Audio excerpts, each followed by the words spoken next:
7절까지.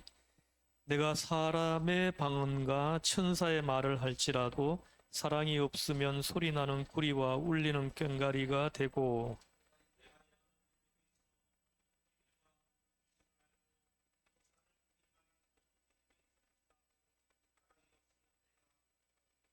내가 내게 있는 모든 것으로 구제하고 또 내 몸을 불사르게 내줄지라도 사랑이 없으면 내게 아무 유익이 없느니라.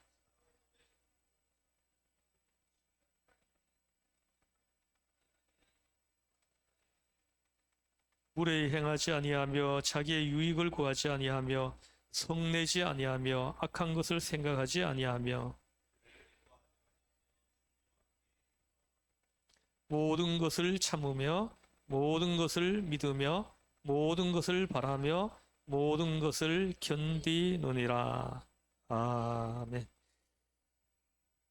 다음 주에 오실 때 요 13장 1절에서 7절까지를 암송합니다. 요거 1시간 안 걸려요. 아무리 시간이 많이 걸려도. 13장 한 장 전체를 통째로 외우려고 합니다. 다음 주까지는 1절에서 7절까지 암송입니다. 그래서 그 13장 한 장을 통째로 다 이제 우리가 외우고 있으면 좋겠습니다. 우리 오후 성경 공부하는 분들, 특별히 이제 그 목장지기들은 오후 성경 공부를 반드시 참석할 수 있도록 그렇게 서로 건면하고 서로 이렇게 좀 적극적이었으면 좋겠습니다. 성경 공부를 먼저 해야 되거든요. 자꾸 말씀을 접하고 말씀 속에 있고 말씀을 훈련받고 또 이렇게 해야 되거든요. 그럴 때 그 목장 식구들을 말씀으로 이렇게 좀 어떤 방법으로 어디까지 이끌어주는 지혜가 생겨나는 거거든요. 자, 다음 7절까지 암송입니다.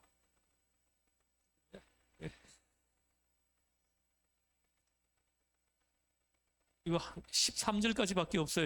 1313이에요. 13장 13절.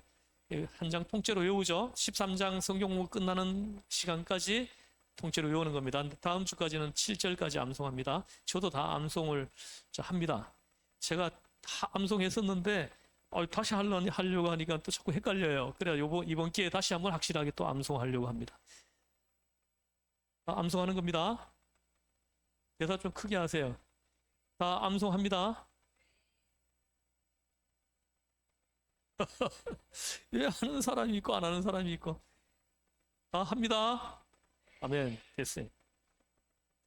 자, 오늘 말씀의 제목은 뭐 사랑의 정의, 뭐 사랑의 정의, 또 혹은 사랑은 능력이다. 이렇게 이번 성경 공부 제목을 좀 정하면 되겠습니다. 사랑은 능력이다. 여러분들도 처음 했을 거예요. 많이 사랑은 능력이다 하는 이 사실을 아마 많이 이렇게 처음 한 그런 경험이 있을 것이다. 저는 그렇게 봅니다. 그러면 사랑은 능력이다 할 때 이 능력은 어떤 능력이냐? 어떤 능력이에요?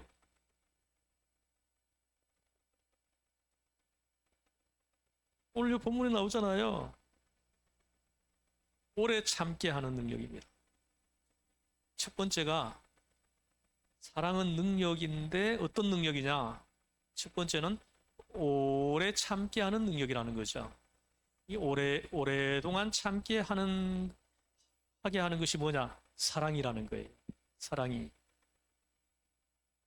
저는 그 야곱을 보면은 이 말씀 사랑은 오래 참게 하는 거다 할 때 야곱이 떠올라요.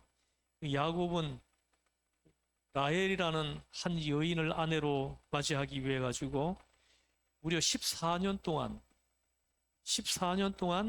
그 임금을 받지 않고 일을 합니다. 오랫동안 기다리는 거예요. 오랫동안 참는 거죠. 라헬을 향한 사랑이 야곱을 그렇게 만든 거예요.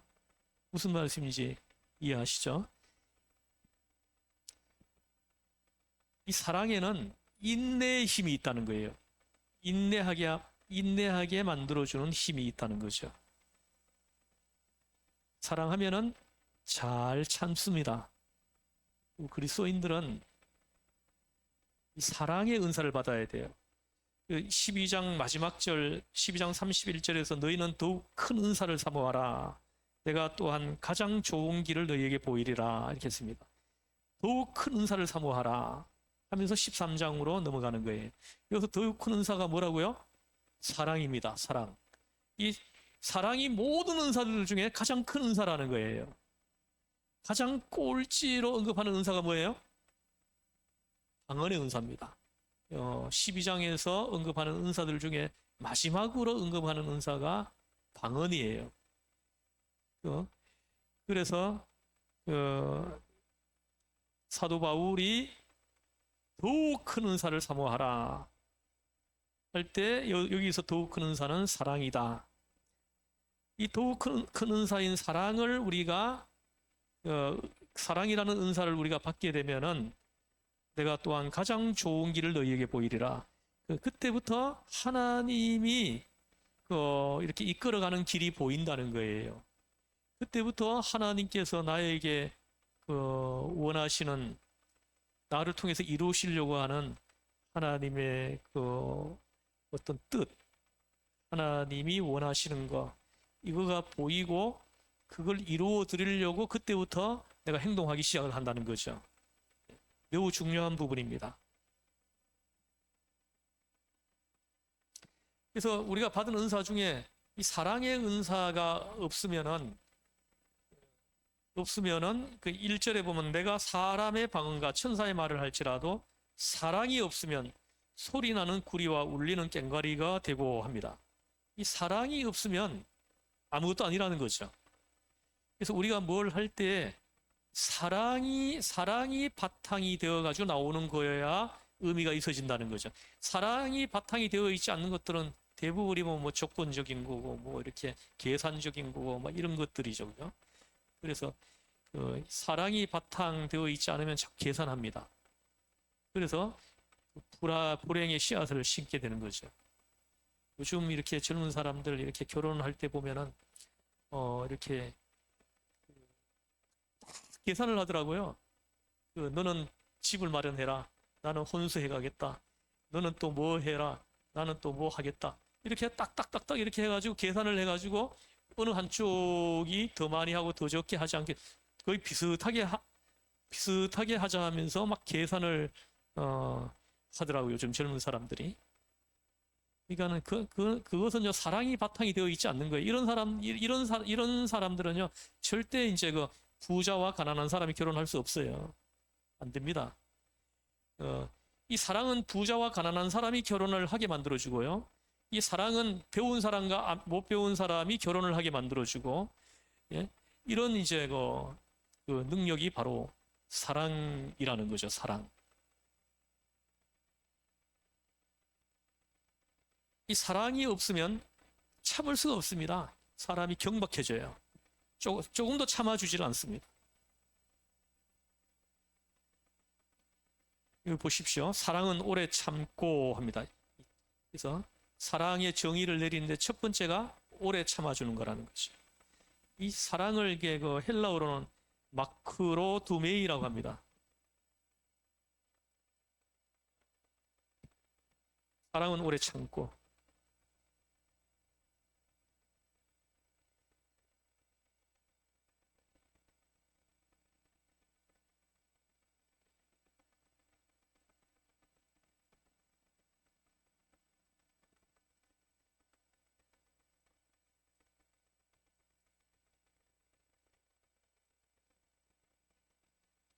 마크로두메이라고 합니다.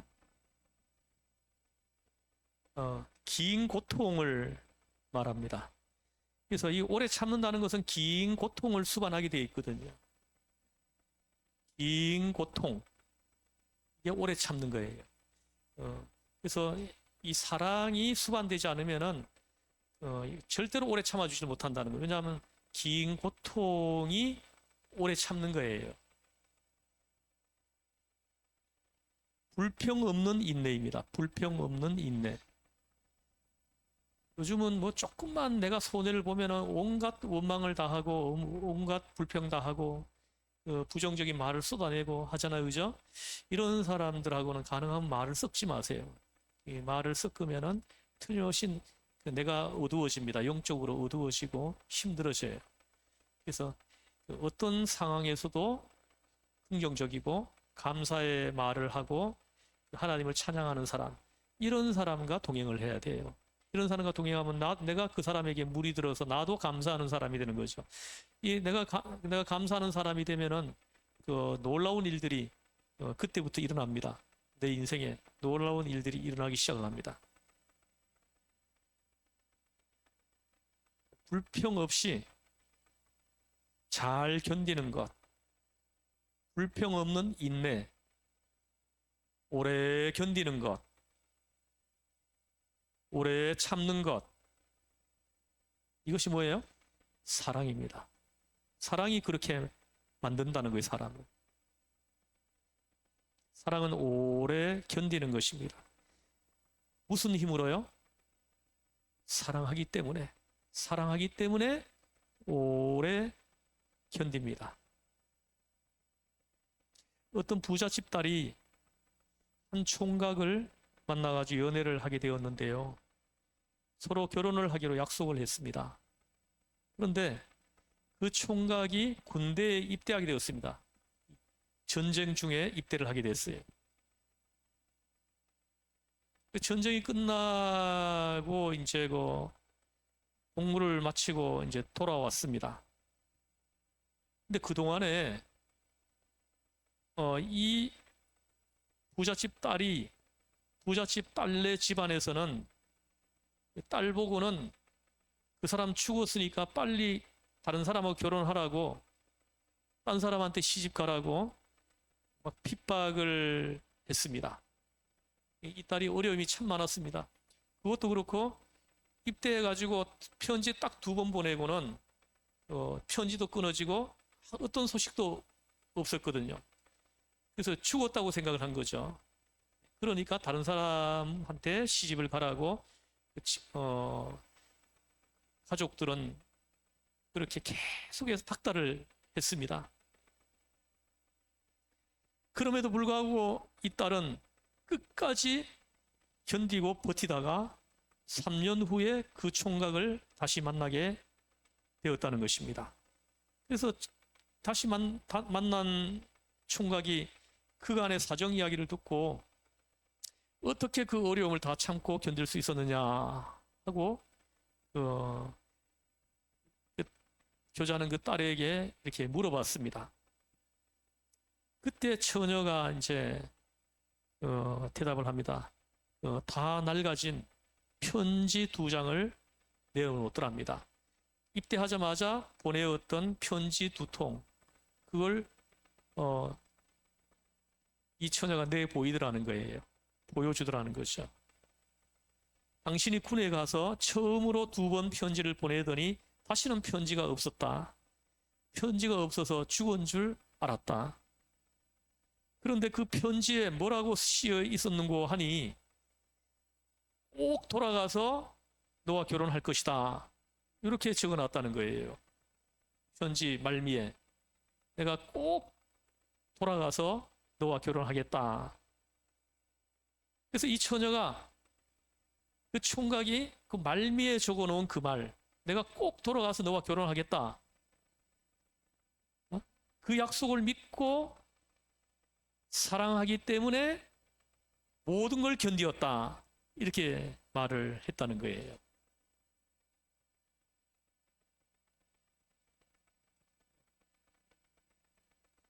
대단하죠, 그죠? 요즘 뭐 보면은 군대 가기 전에 이렇게 뭐 교조했던 그 젊은 사람들은 군대 갔다 오고 나면은 다른 사람하고 둘 다 사귀고 있다 그러죠.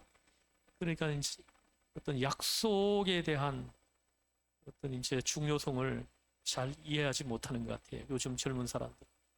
약속을 해놓고도 그 약속을 뒤집는 것을 너무 쉽게 뒤집는 젊은 사람들의 어떤 태도들을 볼 수가 있어요. 그런 사람들은 이 사랑을 설명해도 잘 못 알아들어요. 오래 참는 것이 사랑이다 하는 이것을 설명을 해줘도 잘 알아듣지 못하죠. 특별히 구약 성경에 보면 사랑을 화끈하게 한 사람들이 많이 있는데 그 중에 보면 야곱과 라헬이죠. 그 읽어보면은 야곱이 그 삼촌 라반이 7년을 무임금으로 일하면은 그 내 딸 라헬을 너에게 아내로 주겠다 이렇게 합니다. 근데 거기를 읽어보면은 이렇게 합니다. 야곱이 7년을 하루같이 보냈다 이렇게 얘기를 합니다. 7년을 하루같이. 사랑이 야곱을 그렇게 만든 거예요. 여러분 보세요. 그 사랑하는 여인이 거기 없으면은 결코 할 수 없는 일입니다. 결코 할 수 없는 거예요. 사랑하는 여인이 거기 있었기 때문에 7년이 하루같이 지나가 버린 거예요. 사랑이 그렇게 만든 거죠. 정말 기가 막히는 이야기예요. 7년 동안 무임금으로 그 사랑하는 여인을 위해서 일하는 야곱. 7년이 조금도 지루하지 않았습니다. 사랑이 사람을 이렇게 만들어요. 이런 사랑을 여러분들 혹시 해보셨을까요?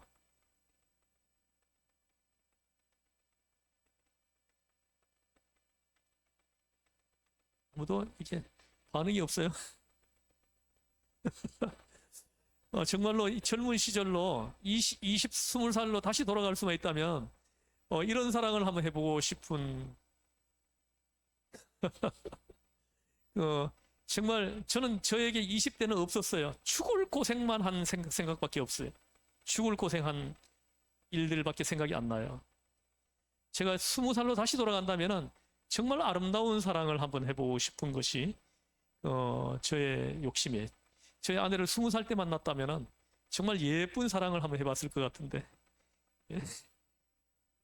나중에 우리가 둘 다 늙어가지고 만나가지고 지금은 우리가 서로 사랑하며 아껴주고 애틋한 감정이 있어요. 신발을 거꾸로 신고 가버려요.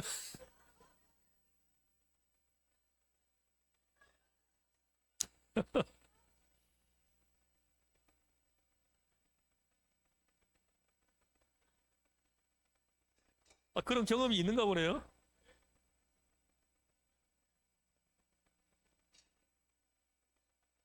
그, 그 사랑이 아닙니다. 사랑은 견디게 해요. 사랑은 기다리게 하는 힘이 있어요. 사랑은 능력이다. 이걸 증명해 보이는 게 기다리게 하는 거예요. 기다릴 수, 7년도 기다리는 거예요. 7년을 하루같이 지나가게 만드는 것이 사랑이라는 거죠.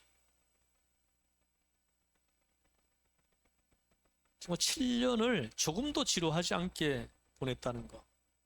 기가 막힌 사랑입니다. 이런 사랑을 해봐야 되는데, 이런 사랑을 해봐야 그리스도의 대속의 사랑을 잘 이해해요. 그리스도께서 나를 얼마나 사랑했는지를 비로소 알게 되는 거예요. 예수님이 나를 얼마나 사랑했는지 자기 몸을 내줬어요. 십자가에 자기 몸을 내어줄 만큼 사랑했다는 거죠. 사랑이 그렇게 만든 거예요. 나를 향한 우리 그리스도의 사랑이 십자가에 자기 몸을 내어주게 만들었다는 거예요.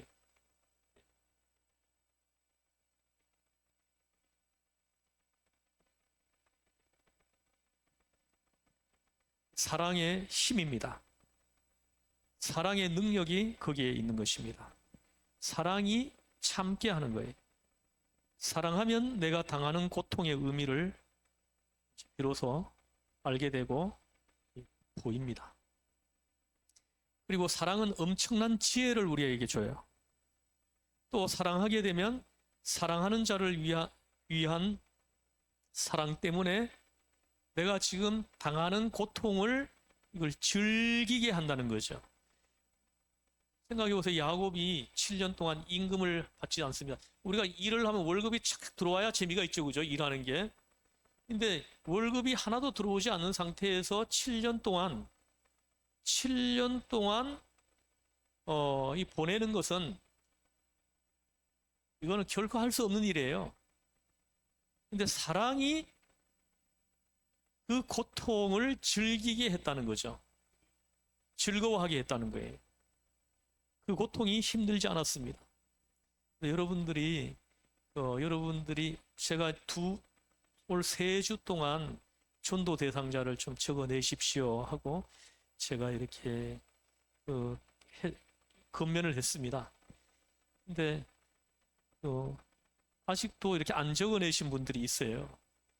제가 좀 안타까워요. 그래서 정말로 이렇게 사랑하면 그를 그리스도에게로 인도하는데 내 생명까지 내어놓지 않겠습니까? 내 생명까지 내어놓게 하는 것이 사랑이에요. 근데 누군가 영혼 구원을 위해 가지고 내가 아무것도 하지 않는다 하면은 그 사람을 뭐 좋아한다라는 그 말은 거짓말이에요. 그냥 립 서비스죠. 정말로 사랑하면은 그리스도에게로 인도하기 위해서 내가 할 수 있는 모든 일을 하게 된다라는 거예요. 사랑이 그렇게 한다는 거죠. 근데 그 사람을 그리스도에게로 인도하기 위한, 내가 사랑하는 그 사람을 그리스도에게로 인도하기 위해서 하는데 모든 수고가 굉장히 고통을 수반하지만은 오히려 그 고통을 즐거워한다는 거죠. 그렇게 하는 거, 그렇게 하게 만드는 것이 사랑이다. 이렇게 말씀합니다. 그러니까 여러분이 어떤 수고를 하든지 그게 힘이 들고 어려워지거든. 여러분 어떻게 생각해야 됩니까? 거기에 사랑이 없음을 여러분들이 알아야 돼요.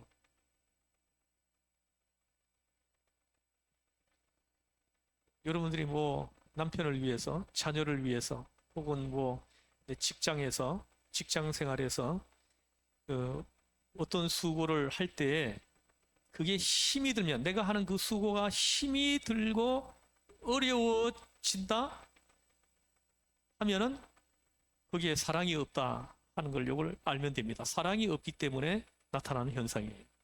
사랑이 있으면 아무도, 제가 이렇게 보면은 뭐 요즘은 뭐 그런 경우가 거의 없지만은 제가 뭐 이렇게 젊은 때만 해도 그 형제들 중에 뭐 이렇게 형제들이 여러 명이면은 그 중에 뭐 희생하는 형제가 꼭 있었어요, 한 명이.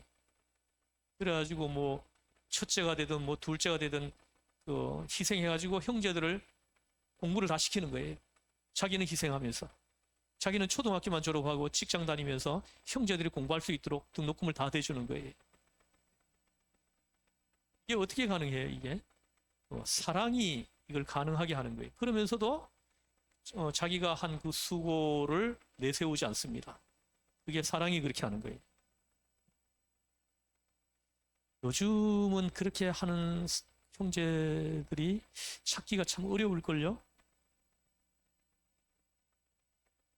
요즘은 또 뭐 복지제도가 잘 돼 있어가지고 뭐 경제적으로 어려우면 뭐 국가 장학금 신청해가지고 받을 수도 있고 하니까는 공부가 이제 뭐 돈이 없어서 못한다. 이거는 핑계가 된 시대가 됐어요. 참 감사하죠. 우리나라가 이렇게 잘 살 줄은 내가 어릴 때 몰랐어요. 내가 어릴 때만 해도 지지리도 전부 못 살았거든요. 예? 학교에서 그 뭐 빵 나눠주는 거 하나 더 받으려고 예?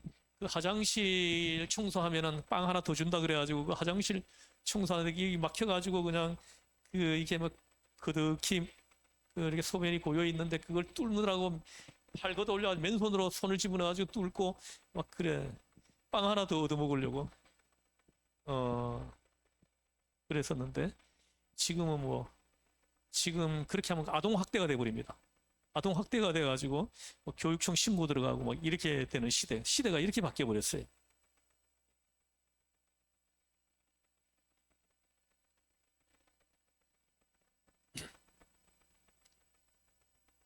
그러니까 기도할 때 힘들지 않게 해주세요.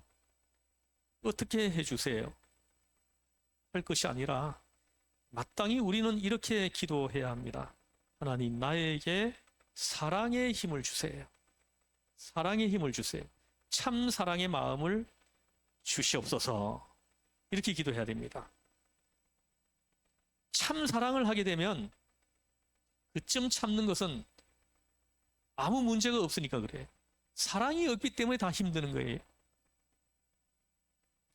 얼마든지 쉽게 즐겁게 견딜 수 있기 때문입니다. 사랑은 오랫동안 참는 힘을 공급해 준다는 거예요. 오래 참게 하고 오래 인내하게 하고 견디게 하는 힘을 공급하는 것이 사랑이다. 그래서 여러분들 사랑의 은사를 반드시 구해야 됐어요. 사도 바울이 얘기하 더욱 큰 은사를 구하라 이렇게 얘기합니다. 그래서 여러분은 이 사랑의 은사를 여러분들이 꼭 하나님 앞에 요청하고 구해야 됩니다. 이 사랑의 은사를 받아가지고 살면요 아무것도 힘이 안 들어요. 내가 좀 손해보는 일을 하고 있어도 힘이 안 들어요. 오히려 그걸 즐기고 있는 거예요. 어떤 일을 할 때 내가 뭔가 내가 희생한다. 내가 왜 이런 희생을 해야 되냐? 뭐 이렇게 이런 생각이 든다 그러면 사랑이 없음을 알아야 된다는 거죠. 그 다음에 두 번째 사랑의 정의를 내리면 사랑은 온유하게 만든다는 거예요. 사람을 온유하게 만든다는 거예요. 거기 보시면은 그 4절에 보면 사랑은 오래 참고 사랑은 온유하며 이렇게 말씀합니다. 자, 근데 여기에서 이 온유하다 할 때 이 온유는 어떤 의미예요? 어떤 의미일까요? 착한 사람, 화를 내지 않는 사람, 뭐 이런 사람을 온유하다고 하는 온유일까요? 여기서 이 온유하다라는 말은 그런 의미의 온유가 아닙니다. 단순히 착한 사람, 뭐 성품이 유한 사람, 이런 사람을 가리키는 온유함이 아니에요. 여기서 온유함은 말씀 앞에 순종하는 사람이에요. 그래서 예를 들어서 말씀하시면 내가 언제든지 멈출 수 있는 훈련이 되어 있는 사람을 온유한 사람이다. 성경은 얘기. 그래서 민수기 12장 3절에 보면은 이 사람 모세는 온유함이 지면의 모든 사람보다 더하더라 이렇게 말씀합니다. 그래서 모세를 가리켜서 모세 시대에 이 지구에 살고 있는 모든 사람들 중에서 가장 뛰어난 온유한 사람이 모세이다 이렇게 말을 합니다. 사실 여러분 여러분이 이렇게 생각하는 이미지의 온유한 사람으로 모세를 보면 온유한 사람 아니에요. 모세는 얼마나 다혈질이고 얼마나 급한 사람인지 모릅니다. 사람을 죽인 사람이에요. 사람을 죽이고 또 하나님이 직접 치필로 써준 그 십계명 돌판을 어떻게 했습니까? 막 집어 던진 사람이에요. 그리고 또 보세요. 그 반석에서 물을 낼 때 하나님은 명하라 그랬거든요. 하나님의 이름으로 명하라 그랬어요. 근데 어떻게 했습니까? 막 화가 나가지고 막 이 지팡이를 가지고 반석을 가지고 막 반석을 막 팼죠, 그죠? 지팡이를 가지고 얼마나 급한 사람인지 몰라요. 다혈질이에요. 우리가 생각하는 이미지로 본다면 결코 온유한 사람 아닙니다. 모세는. 근데 성경은 모세를 가리켜 가지고 지면의 모든 사람보다 온유함이 더하더라 이렇게 얘기를 합니다. 여기서 모세를 향해서 말씀하시는 온유함은 말씀 앞에 순종하는 사람이에요. 내가 이 길을 가고 싶어요. 예를 들어서 나는 의대를 가고 싶어. 의대를 가가지고 의사가 되고 싶어. 근데 하나님은 너는 신학대학원을 가가지고 목사가 되라 합니다. 그럴 때 이게 되는 사람입니다. 이게 되는 사람이에요. 내가 가려고 하는 길을 버려버리고 하나님이 원하는 길을 가는 거, 이게 되는 사람이에요. 이게 훈련되어 있는 사람을 가리켜가지고 온유한 사람이다. 성경은 그렇게 얘기를 하는 겁니다. 멈추라면은 말씀이 멈추라 그러면은 멈추는 거고 가라 그러면 가는 거. 이게 되는 사람이에요. 이게 되는 사람을 성경에서는 온유한 사람이다. 이렇게 말씀하시는 겁니다. 그냥 단순히 착하고 성품이 유한 사람, 이거는 세상 사람들이 말하는 온유한 사람이고 성경에서 말하는 온유한 사람은 그런 사람이 아닙니다. 내가 막 화를 낼 수밖에 없는 그런 상황입니다. 근데 음성이 들려옵니다. 화를 내지 말라. 그 분을 내는 것이 하나님의 의를 이루지 못하느니라. 이 말씀이 탁 떠오르는 거예요. 그 말씀이 탁 떠오르는 순간에 그 화를 멈추는 거예요. 멈추는 게 가능한 사람이에요. 이게 가능한 사람이에요. 근데 이게 안 돼가지고 모든 문제가 생기는 거잖아요. 이게 안 돼가지고 사람도 죽이고요. 이게 안 돼가지고 있잖아요. 감옥에도 가고 하지 않습니까? 그래서 우리 그리스도의 사람들은 이 말씀으로 계속 훈련을 받아야 돼. 혹독하게 훈련을 받아서 이게 돼야 됩니다. 모세는 40년 동안 광야에서 말씀으로 훈련을 받았습니다. 요셉도 보면은 시편 105편에 보면은 한번 찾아보실래요? 시편 105편을. 시편 105편을 한번 찾아보세요.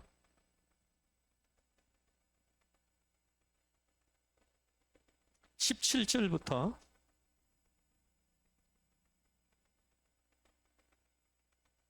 한번 천천히 읽어보겠습니다. 시작. 그가 한 사람을 앞서 보내셨으며 요셉이 종으로 팔렸도다. 그의 발은 착고를 차고 그의 몸은 쇠사슬에 매었으니 곧 여호와의 말씀이 응할 때까지라. 그의 말씀이 그를 단련하였도다. 아멘. 보십시오. 17살의 노예로 팔렸습니다. 노예 생활을 약 10년 했어요. 그리고 또 모함을 받아가지고 누명을 쓰고 감옥에 들어갔습니다. 감옥에서 약 3년을 보냈습니다. 그 13년이면 짧은 시간 아닙니다. 제가 우리 교회 부임한 지 지금 17년 막 지났어요. 이제 18년 차 들어섰는데 돌아보니까 이 짧은 시간은 아니에요. 굉장히 긴 시간입니다.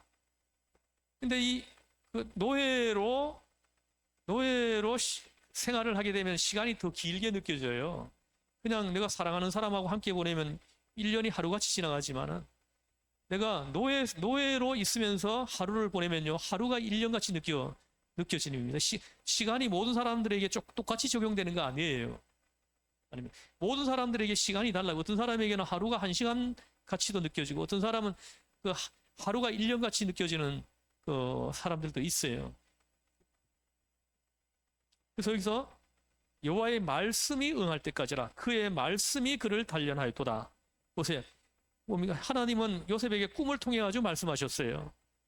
너희 부모도 너희 형제들도 다 너희 앞에 절을 하게 될 것이다. 꿈으로 말씀하신 거예요. 그래서 이것이 언제까지냐? 여호와의 말씀이 응할 때까지다. 말씀이 응할 때까지다. 그래서 요셉이 총리가 될 때까지라는 거죠. 그래서 약 13년의 시간을 가리키는 거예요. 그 13년 동안 말씀이 그를 단련했다. 이렇게 얘기를 하는 거예요. 그래서 말씀을 통해 가지고 들은 그 말씀을 계속 마음판에 새기고 삶 속에서 계속 적용하는 거죠. 그렇게 13년을 보낸 거예요. 그러는 동안에 말씀이 요셉을 단련시켰다라는 거죠. 그래가지고 하나님이 정말 쓰기에 아주 적당한 사람으로 오늘날 보니까 만들어져 있더라는 것이죠. 이게 하나님이 쓰는 사람이 되려면은 이렇게 혹독한 훈련을 통해서 연단 과정을 지나가야 되는 거예요. 사실 제가 이제 이렇게 우리 목장을 만들기 위해 아주 3년 동안 성경 공부를 제가 시켰습니다. 그래서 제가 사실은 이 3년 성경 공부 과정을 참석하지 않은 분들은 제가 목자로 세우지 않으려고 했습니다. 세워놔도 잘 못하거든요. 그래서 인간적인 방법으로 이끌어 가려고 한단 말입니다. 그래서 제가 이 말씀 훈련에 동참하지 않은 분들은 목자로 안 세우려고 했어요. 그러나 우리 교회 형편으로 볼 때 우리 교회가 교인들이 한 100명만 넘어갔다면 이거 그대로 실천을 했을 거예요. 그 말씀 훈련에 안 참석하지 않는 사람들은 목자로 결코 안 세웁니다. 근데 제가 우리 교회 형편으로 보면은 지금 이제 목장을 만들 타이밍이 된 거예요. 됐는데 그걸 적용하려고 해보니까 또 세울 사람이 부족한 거예요. 그래서 내가 궁여지책으로 지금 하나님 앞에 맡기면서 기도하면서 지금 출발한 거예요. 그래서 지금 오후 주중에 못하더라도 오후 성경 공부만이라도 계속 참석을 해야 됩니다. 목자들이 참석해가지고 말씀 훈련을 자꾸 들어야 됩니다. 자꾸 듣고 들은 말씀을 내 삶 속에서 실천하는 거예요. 자꾸 이렇게 적용하는 거죠. 그래서 이게 자꾸 훈련이 되면 반복이 되면서 훈련이 되는 거죠. 그래서 말씀을 듣고 들은 말씀을 삶 속에서 실천하는 것이 이게 습관이 되고 삶이 되게 하는 거예요. 그럴 때 목장 식구들을 이끌어줄 수 있는 거예요. 그렇게 준비된 사람들이 저는 우리 교회에 한 20명만 하나님 허락해달라고 제 기도 제목이 그거예요. 한 20명만 있으면 그 20명이 한 300명 커버하거든요.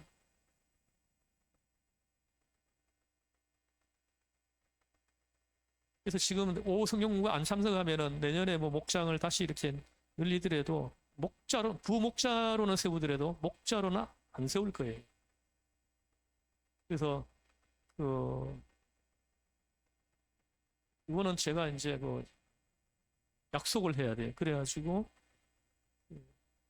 먼저 말씀 훈련을 계속해서 받아야 되는 거예요. 그의 말씀이 그를 단련하였도다. 말씀이 단련하는 게, 말씀을 들어요. 그 말씀이 나에게서 응할 때까지 그 말씀을 계속 기억하고 그 말씀을 삶 속에 계속 적용하는 거예요. 자꾸 적용하는 거죠. 말씀이 응할 때까지.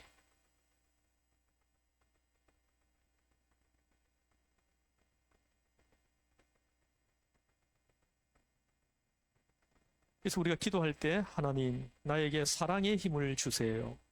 참 사랑의 마음을 주시옵소서. 이렇게 기도해요. 참 사랑을 하게 되면 그쯤 참는 것은 문제가 없기 때문에 그렇습니다. 얼마든지 쉽게 즐겁게 견딜 수 있기 때문에입니다. 사랑은 오래 참는 힘을 공급해주고 그 다음에 두 번째는 온유하게 만든다는 거죠.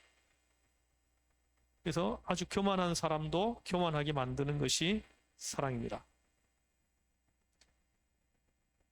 우리 뭐 옛말 중에 이런 말이 있잖아요, 그죠? 그 아내를 사랑하면은 어디를 보고 또 절한다고요? 예, 처갓집 말뚝을 보고도 절을 한다. 이런 말이 있잖아요, 그죠? 사랑이 사람을 그렇게 만드는 거예요. 정말 이게 가능해집니다. 정말 사랑하면 이게 가능해져요. 심지어는 그를 위해서 죽을 수도 있어요.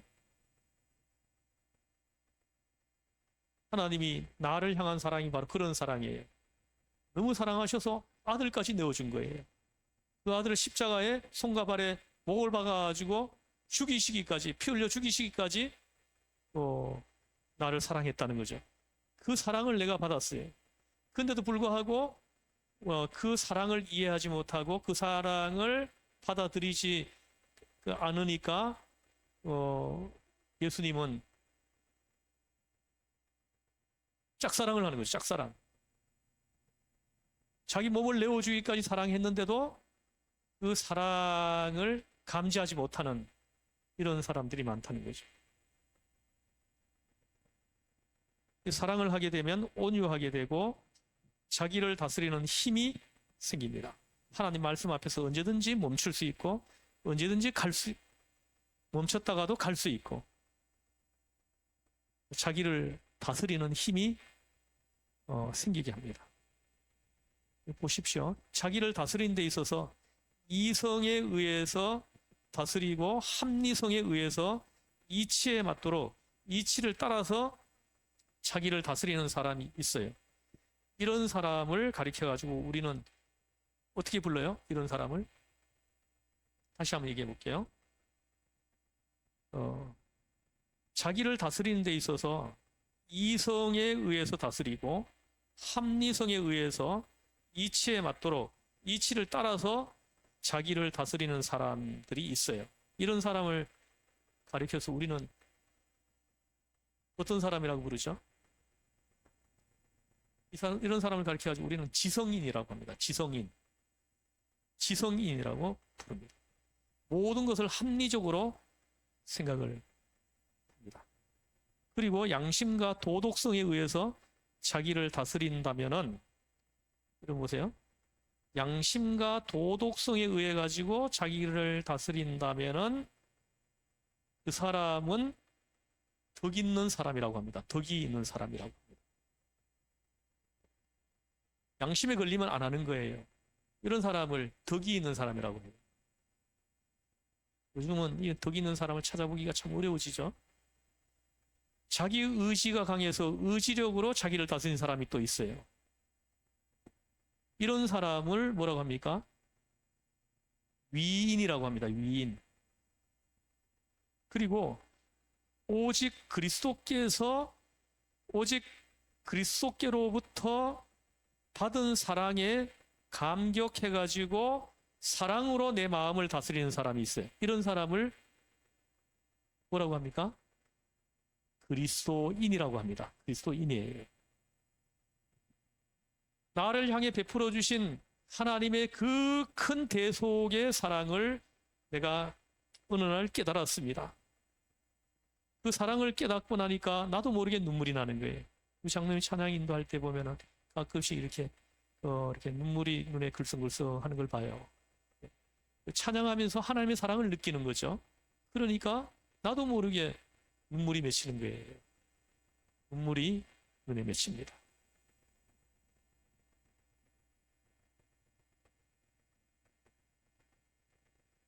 오후 찬양은 오후 찬양할 때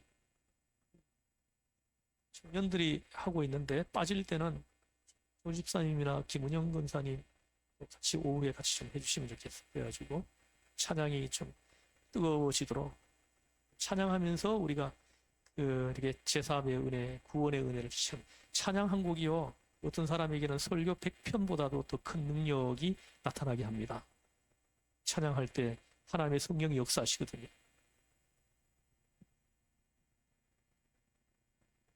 오직 그리스도께로서 받은 사랑. 이 사랑이 어떤 사랑이에요? 대속의 사랑이에요. 대속의 사랑. 이 대속의 사랑을 그리스도께로부터 받았죠. 근데 그걸 깨닫고는 감격해서 그 사랑으로 내 마음을 다스려냅니다. 이런 사람이 그리스도인이에요. 그리스도인입니다. 그리스도인은 막 내가 억지로 내가 막 인내하면서 그렇게 내 마음을 다스리는 게 아니라 나를 향하신 그리스도의 사랑을 깨닫고 나니까 그 감격스러움이 내 마음을 그냥 다스리게 하는 거예요. 하나도 힘이 안 듭니다. 이럴 때 내 마음을 다스리는 것이 꾹 안 참아도 돼요. 그냥 다스려집니다. 사랑을 하게 되면 이렇게 되는 것입니다. 온유해집니다. 사랑은 온유하게 하는 힘입니다. 또 그리스도를 사랑하게 되고 정말 이웃을 사랑하게 되면 어느 사이에 내 고집이나 교만은 다 물러가고 온유하게 되고 겸손하게 됩니다. 그것이 그 사랑의 힘입니다. 어떤 상황에서도 말씀 앞에 순종할 수 있는 사람으로 바뀌어지는 거예요. 세 번째는 투기하는 자가 되지 아니하며 합니다. 어떤 말씀이에요? 이 말씀이 절대로 승부욕의 포로가 되지 않는다는 말씀입니다. 자기 자랑을 하지 않게 됩니다. 자기 신뢰를 포기하게 하는 자기가 제일 낫다고 여기는 마음을 싹 없애는 것. 이것이 사랑의 힘입니다. 그래서 사랑하고 보면 이상하게도 나보다 저 사람이 잘났어요. 저 사람이 더 훌륭합니다. 그런데 이상하게도 상대방은 영 못났고 나만 잘난 것 같습니다. 이런 사람은 대속의 사랑을 이해하지 못하는 사람이에요. 불쌍한 사람입니다. 그런 거로 우리는 마음을 빼앗기지 말아야 합니다. 마음은 어느 사이에 빼앗기게 되면 어떻게 됩니까? 비참해지기 때문입니다. 사랑의 마음을 빼앗기면 비참하게 돼버려요. 마음을 도난당하지 말아야 합니다. 그렇게 되면 무의식 중에 어느 사이에 나도 모르게 엉뚱한 사람이 되어버리기 때문인 것입니다. 마음을 사기당해서는 안 된다. 이 마귀는 탄탄 내 마음을 빼앗아 가려고 오래 참으려고 하는 마음을 빼앗아 가고요. 온유한 마음을 빼앗아 가려고 하고 이게 마귀가 하는 짓이에요.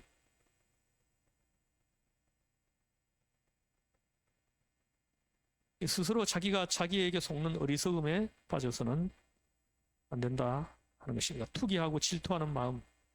투기하고 질투하는 마음은 어디서 오는 겁니까? 투기하고 질투하는 마음이 어디서 온다고 생각을 해요? 예? 사랑하지 않는 데서 오는 겁니다. 사랑하지 않는 데서 오는 것이 투기하고 질투하는 마음이에요. 사랑하면 그런 거 없습니다. 상대방이 잘 되기를 마음으로 원해요. 나보다도 내 배우자가, 나보다도 내 형제가, 나보다도 예? 내 가족들이 잘 되기를 바라게 하는 것이 그게 사랑이라는 거예요.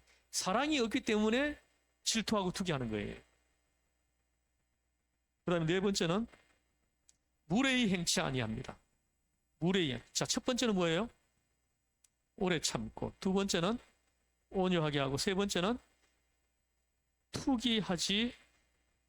투기하는 자가 되지 아니하며, 네 번째가 무례히 행치 아니하며. 제가 뭐 하여튼 이 말씀을 읽으면 제가 좀 이렇게 저희 아내한테 좀 죄송한 마음이 좀 있어요. 제가 결혼해서 제 아내한테 무례하게 대했던 적이 좀 사실 좀 많이 있었던 기억이 있거든요. 지금 생각해 보니까 내가 굉장히 무례했던 것 같아요. 지금이라도 죄송합니다. 죄송. 하여튼 이 남편들이 좀 무례히 행할 때가 있어요. 남편들. 예? 아내들은 그냥 무작정 내가 남편이 말하면은 그냥 무조건 순종하고 따라와 주기를 바라는 이런 이제 그것이 있는 것 같아요. 그게 무례한 마음인 거예요. 그게 충분히 배우자와 상의하고 그리고 아내가 동의하지 않으면은 며칠이고 아내가 기쁜 마음으로 동의할 때까지 계속 이야기를 나누고 비전을 공유하고 하는 이런 시간을 가지는 사람이 그리스도의 사람이에요. 설명을 하지 않으려고 해요. 그러니까 아내는 죽기 살기로 덤비는 거죠. 죽기 살기로 덤비는 거예요. 그러면은 아무것도 못합니다. 배우자가 이렇게 반대하기로 덤벼들면 진짜 아무것도 못해요. 그래서 지혜로운 그리스도의 사람들이라면은 배우자와 비전을 공유하는 시간을 가집니다. 계속 말씀을 가지고 나눕니다. 그러면서 어느 날 비전을 공유하는 거예요. 비전을 공유하게 되면은 그때부터는 있잖아요. 막 이렇게 설명하고 납득시키고 이런 이제 애쓰고 수고하는 시간이 필요하지 않다는 거죠. 내가 어떤 말을 하면 금방 이해하고 알아들어요. 그래가지고 함께 남편의 생각이 이루어지도록 지혜롭게 뒷받침하고 협력하고 도와주는 이런 태도를 취하는 거죠. 무례한 남편이 제안하는 것은 아내들이 동조 안 합니다. 여성들이 연약해 보여도요. 아유, 결정적인 순간에 얼마나 센데요. 얼마나 강한데요. 그래서 배우자가 기쁜 마음으로 동의하지 않는 것을 내가 하려 그러면요. 안 됩니다. 안 돼요. 그래서 그리스도의 사람들은 오래 참고 온유하고 그리고 투기하지 아니하고 그리고 무례히 행치 아니한다. 이제 그리스도의 사람의 이미지가 이렇게 그려지죠, 그죠? 그려지죠? 나에게서 그 이미지가 있느냐 이걸 살펴보라는 거예요. 그래서 무례히 행치 아니한다라는 것은 신중하게 처신한다는 거죠. 왜입니까? 내 입장보다 상대방의 입장을 먼저 생각하기 때문입니다. 그런 거로 무례히 행치 아니하게 되면 상대방의 입장을 먼저 생각하고 배려하면은 절대로 무례하게 하지 않습니다. 여러분, 예절 없게 되어지는 이유가 무엇인 것 같아요?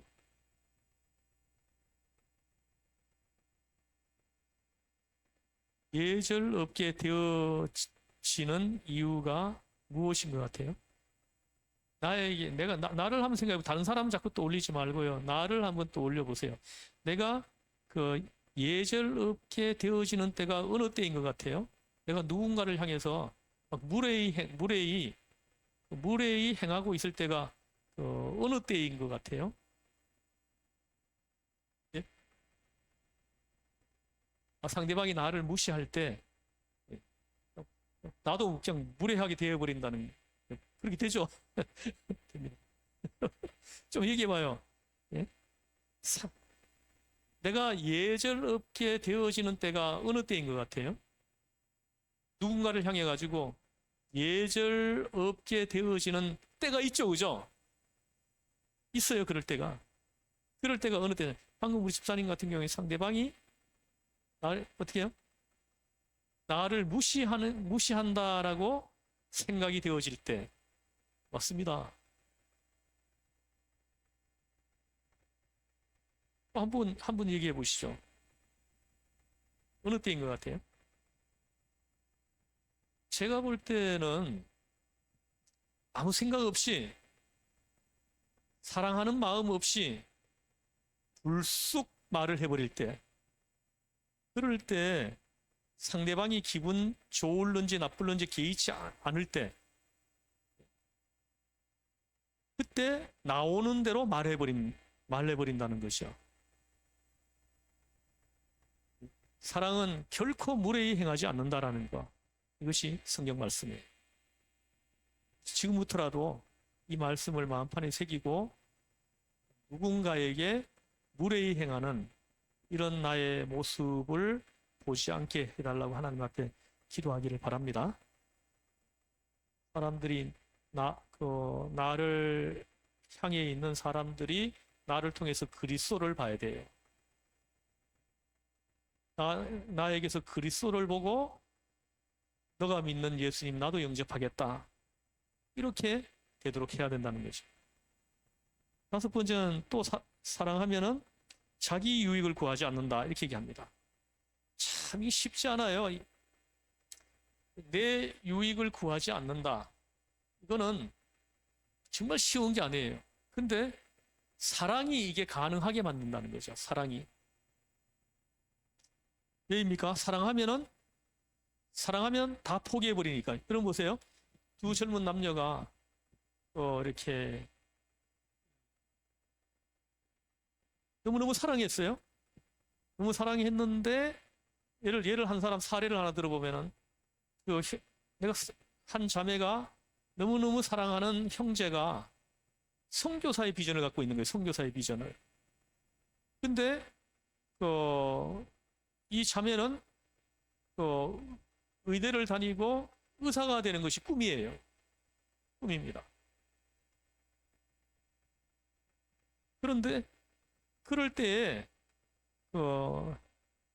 이 자매가 자기 자매가 사랑하는 사람을 위해 가지고 자기의 꿈을 포기할 수 있다는 거예요.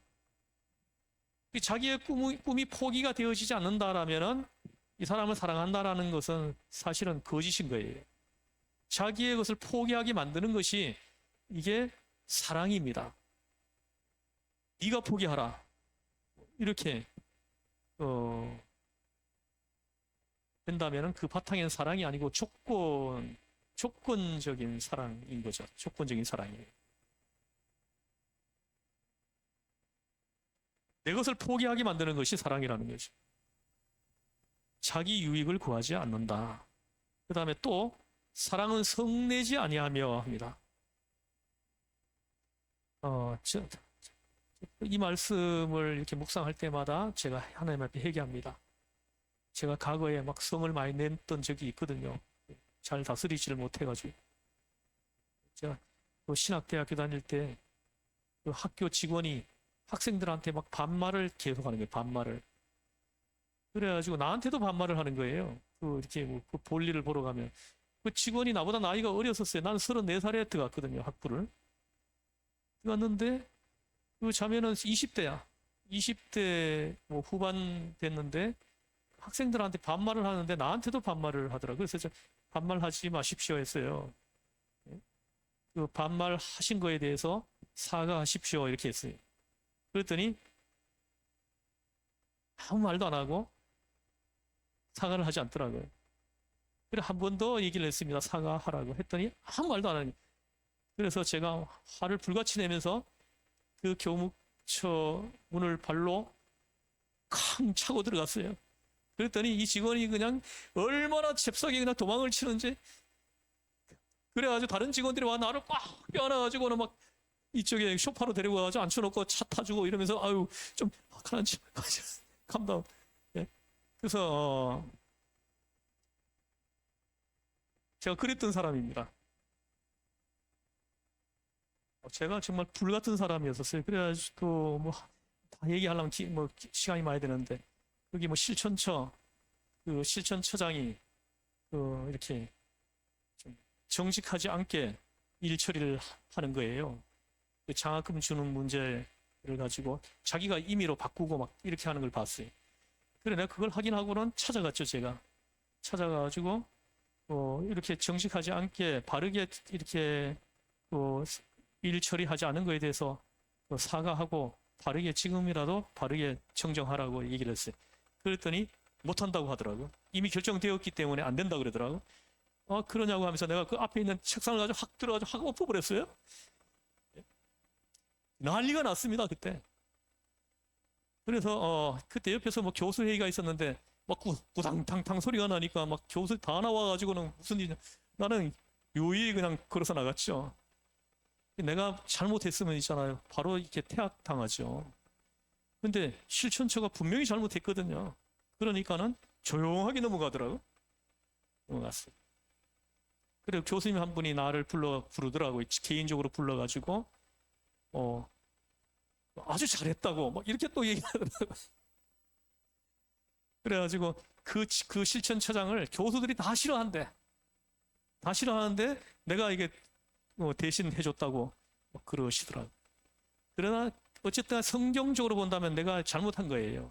내가 나중에 이 말씀의 진리를 깨닫고 내가 잘못 대처한 거에 대해 가지고 하나님 앞에 회개하고 했습니다. 그래서 성내지 아니하며, 그 다음에 사랑은 불의를 기뻐하지 아니하며, 나에게 이런 게 있었습니다. 근데 이걸 이제 해결하는 방법을 성경적으로 하지 않았다는 거죠. 또 악한 것을 생각하지 아니하며, 보십시오. 사랑하게 되면 나쁜 것은 보이지 않습니다. 여러분 보세요. 여러분이 사랑하면, 예수님을 사랑하면요, 뭐 슈퍼마켓, 뭐 롯데마켓, 뭐 이런 데 가면요, 술이 쌓여 있는 거 이런 거 안 보입니다. 희한해요. 그러나 이게 대속의 은혜를 모르는 사람들은 이렇게 술부터 보이는 거예요. 술부터 하면은 술부터 보인다는 거예요. 그래서 그 불의를 기뻐하지 않습니다. 그리고 진리와 함께 기뻐하고, 이것이 사랑이 우리에게 주는 행복이다. 여러분, 행복이 뭡니까? 이럴 때 나에게 그 하늘로부터 임하는 그 감정이 행복입니다. 행복. 우리가 이 사랑의 은사를 가지고 살 때 임하는 행복, 임하는 감정, 그것이 행복이라는 거죠. 제가 좀 더 해야 되는데 오늘 여기까지 하겠습니다. 다음 주에 또 이어서 좀 하겠습니다. 다음 주 1절에서 7절까지 암송해 오는 겁니다. 기도하시겠습니다. 하나님 아버지, 사랑은 오래 참게 하고, 나로 하여금 온유하게 하고, 또 투기하지 아니하게 하고, 무례히 행하지 않게 하고,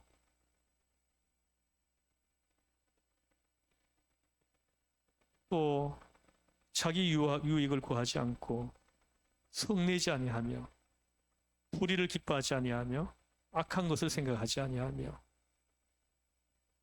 우리에게 오늘 말씀하셨습니다. 사랑의 은사를 받은 그리스도의 사람의 이 이미지가 나에게 있는지 살펴보게 하시고, 회개할 부분이 있으면 회개하게 하시고, 이 이미지가 나에게 있게 하시고 발산하게 하시고 내 주변에 있는 사람들까지도 보게 하여 주시옵소서. 우리를 죄에서 구원하신 예수님의 이름으로 기도드립니다. 아멘. 하늘에 계신 우리 아버지, 아버지 이름을 거룩하게 하시며 아버지의 나라가 오게 하시며 아버지의 뜻이 하늘에서와 같이 땅에서 이루어지게 하소서.